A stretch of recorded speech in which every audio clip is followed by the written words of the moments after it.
Central Family. This is Matt, the not of the Mazzoni type, but hey, I am so glad to be able to spend a little bit of time with you guys. So a few days ago, I started thinking about what I was going to do my devotional on. This is around Sunday, and as I was preparing, started listening to Pastor Clay's sermon on the Ascension, and he spent a good chunk of that sermon talking about the Incarnation. And the Incarnation is one of the most important, most core doctrines of the Christian faith. Sometimes when we use that word doctrine, it kind of sounds a little too heady, kind of sometimes feels like it doesn't have a place in our day-to-day lives and doesn't really affect our emotions. And I actually like to challenge that thought a little bit. And I'd like to challenge it by spending a little bit of time in this devotional. But instead of doing this big, long theological Bible study, I'd actually like to give you a time in my life where the Incarnation really comforted me. And through that, I'd like to talk about one of the songs that does a great job explaining the Incarnation. So, the song itself is called "Thou Who Is Rich Beyond All Blessing." It's traditionally a Christmas song, and even though we're pretty far away from Christmas, it still has a lot of comfort and a lot of good gospel truth in it.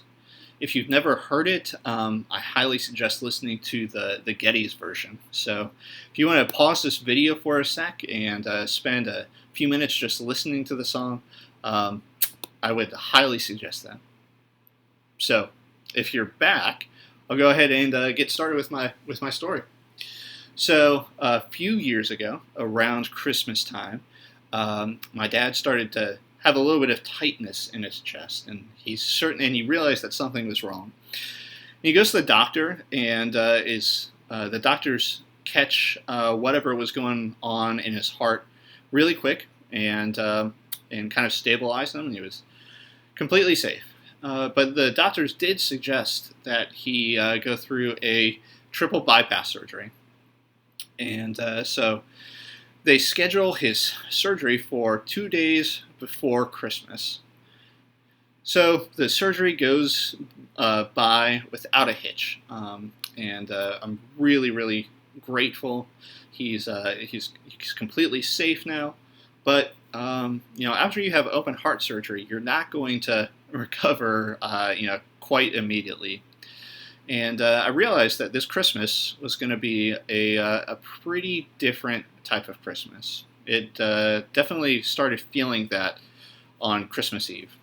I realized that my Christmas dinner was going to be probably at a cafeteria in the hospital. I realized that opening presents was going to be really difficult in this really small, cramped hospital room. And I just kind of felt this lament that I wasn't going to be able to experience Christmas in a normal way.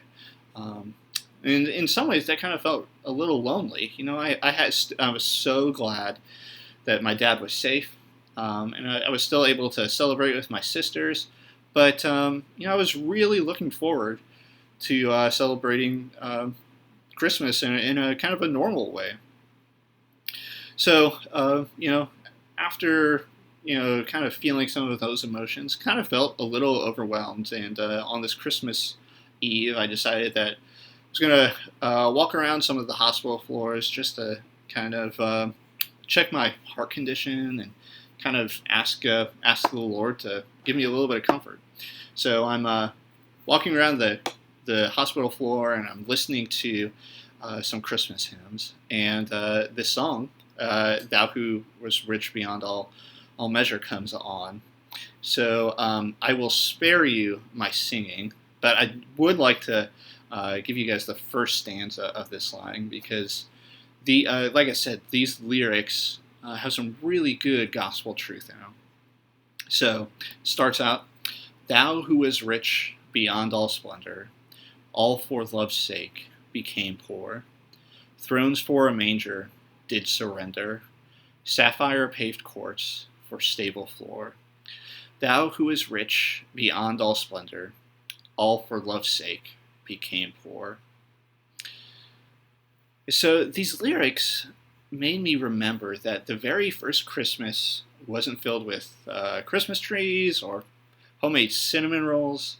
It was one of the most magnificent days in all of human history, but it was a day also filled with anxiety and mourning of expectations. I mean, Mary and Joseph certainly did not want to have their baby in a manger. And not only that, but like the song says, Jesus considerably changed his living circumstances. But all but after thinking through that, I felt a little less lonely. I realized that Jesus knows what it's like to endure suffering. He knows what it's like to not have a normal Christmas. Even the same type of suffering that I was feeling in the same moment, he has also experienced. And that made me realize something about the Incarnation, that it's one of the most beautiful parts of Christianity because it shows this supernatural amount of empathy between our Creator and us. This type of empathy that you will find in no other philosophy or religion. You're not going to find any sort of connection. Whenever you are experiencing something hard, one of the best things is going to someone who has also experienced that same thing. So, it's this idea of the Incarnation that we're able to experience and encounter closeness with Jesus. And he does this in so many ways. Jesus knows what it's like to have meals with friends. He knows what it's like to feel the sun, the warm sun on his forehead. And we encounter Jesus whenever we experience those same things that he experienced. So I pray today that you're able to experience closeness in Jesus through encountering the same things that he did. Jesus prayed to his Father. He worshipped with other people. He experienced the goodness of creation, and he also experienced suffering. And it kind of seems counterintuitive that we would feel close through that suffering. But if you are suffering right now, I pray that you be able to feel Jesus' closeness because he has also experienced that same type of suffering as you have. So it's such a privilege to be such a part of a big family, and I wish you guys all well the rest of the week. Talk to you later.